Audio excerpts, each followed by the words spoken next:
O deputado federal Deltan Dallagnol, do Podemos, que foi o mais votado no estado, disse em uma entrevista para a TV CNN Brasil que viu sinais muito fortes de fisiologismo e de toma lá da cá durante os primeiros dias de mandato. O ex-procurador criticou a postura dos colegas de Câmara. Ele disse que mesmo pessoas que pareciam estar na oposição e que foram eleitas com pautas conservadoras migram para ficar ao lado do governo. O deputado ainda lamentou os interesses pessoais e afirmou que muita gente no Congresso vota com o governo só para conseguir emendas e, no final das contas, garantir a reeleição. Já o senador Sérgio Moro, do União Brasil, apresentou as primeiras proposições com menos de uma semana de mandato. As medidas são voltadas para a área econômica. Até o momento, o parlamentar protocolou 2 emendas. A primeira, que busca alterar a composição do Conselho Monetário Nacional, e uma segunda, que evita a transparência do controle de atividades financeiras, o COAF, do Banco Central para o Ministério da Fazenda. Segundo Moro, atualmente, para aprovação de decisões dentro do Conselho, é necessário o aval da maioria simples dos membros. O senador defende que, para alteração ou fixação das metas para a inflação, a aprovação seja por votação unânime, garantindo assim a solidez da moeda e evitando perdas do salário dos trabalhadores, né? Ele também disse ali, resumidamente, que é importante cuidar das metas da inflação e que as decisões do Conselho Monetário Nacional têm que ser sempre relativas às metas de inflação e os intervalos de tolerância. Na outra emenda, o senador Moro defende que a manutenção do COAF junto ao Banco Central, que atualmente tem autonomia, ilustrada pelo mandato conferido ao seu presidente.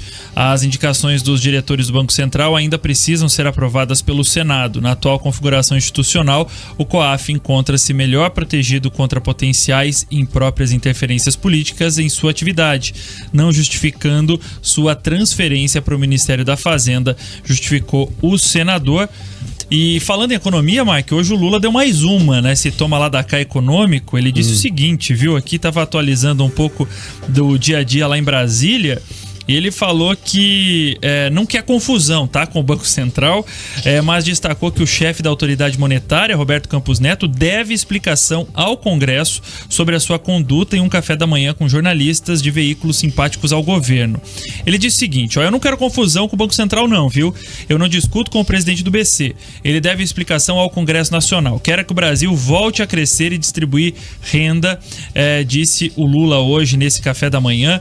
E aí fica esse toma lá da cá. Ontem nós já falamos bastante do toma lá da cá econômico, pelo menos de falas econômicas, né? O presidente do Banco Central que fala uma coisa, depois o Mercadante fala outra na posse dele sobre fazendeiros. Aí tem também o Lula falando pra lá e pra cá, e o resultado é esse que a gente vê: Bolsa de Valores caindo copiosamente nesses últimos dias e nada de reação.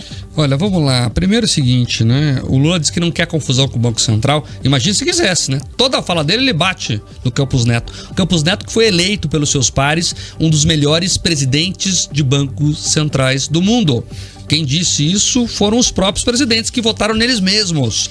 Então imagine só que esses presidentes estão todos errados e o Lula está certo, né? Então, segundo aí o PT, é isso que acontece. Ponto 2.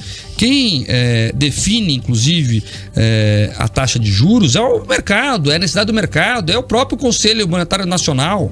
O que o Banco Central faz, né? Quem define a meta, né? A meta de juros é o Conselho Monetário Nacional. O que o Banco Central faz? Ele usa as ferramentas para que isso ocorra de fato.